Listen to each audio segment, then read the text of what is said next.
Hello, this is Jason B. Wilson Zero in X-Force, and this is a new segment that I'm starting. I want to start doing a pick of the week, and I figure I'll have the pick of the week in its own uh, individual video. Now, I haven't decided if I'm going to do this every week or maybe once a month, but for now, I'll go ahead and try to do it once a week. So, first up here for my first pick of the week is this is a really strong week. It was a very short stack, only 4 comics, but out of those 4 comics, any of those 4 would easily be pick of the week any other week. I was fortunate enough to get all of these great comics in 1 week, so any of them could easily be a pick of the week. But for me, pick of the week was the last issue of the ongoing series Incredible Hulks, and that being issue 635.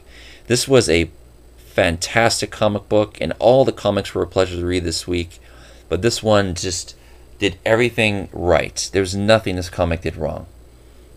First of all, the artwork in here is absolutely gorgeous. Now, this is part 6 of the last story arc, and this is the conclusion. So I'm not going to talk about it much, but I'm going to show the artwork. I think that's important for this segment. But you can see this. The artwork is absolutely gorgeous. Another thing is that I mentioned before in my reviews were it's a big comic. It's a nice, thick comic. They give us, it's not quite a double-sized issue, but it's definitely close to a double-sized issue. It's a very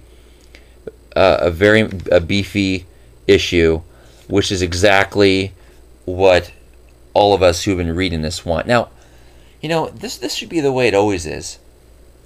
When you're reading a comic book and you come to a conclusion, especially big issues like this, it should be a double-sized issue. Just, you know, when I'm watching the finale of one of my favorite shows, I want a 2-hour finale. And that goes the same for my comic books. When there's a finale, I want a large copy of a comic book.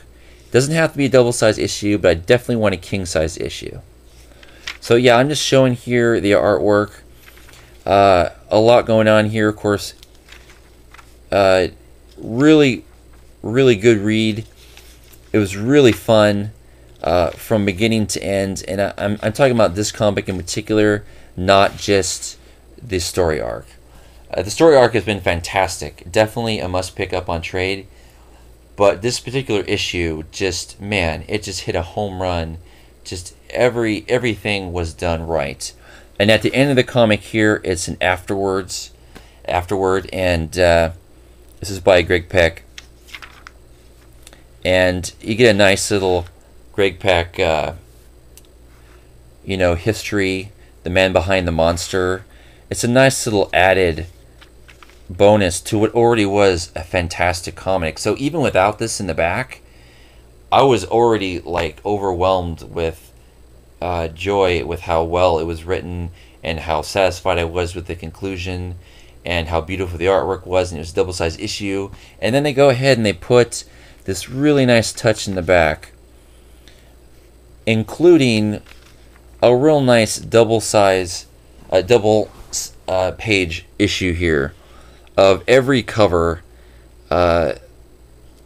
or in related stories of Greg Pak. So again, another nice little added bonus they put into this already perfect comic book. If every comic book was like this, I would have no money. But like I had mentioned in my reviews, this just reminds me of the quality of comic book that I should always be reading, and I shouldn't be content when I spend $3.99 or more on a comic book that's just okay. No. All comic books that you spend money on should give you the kind of feelings that comics like this. And this was my comic pick of the week, and that is saying a lot for such a strong week in comic books. And with that, this is my first issue episode of this segment. Let me know what you guys think. I'm gonna try to keep these shorter than my reviews are. So please let me know if you like this idea. And thanks for watching, and I'll see you next time.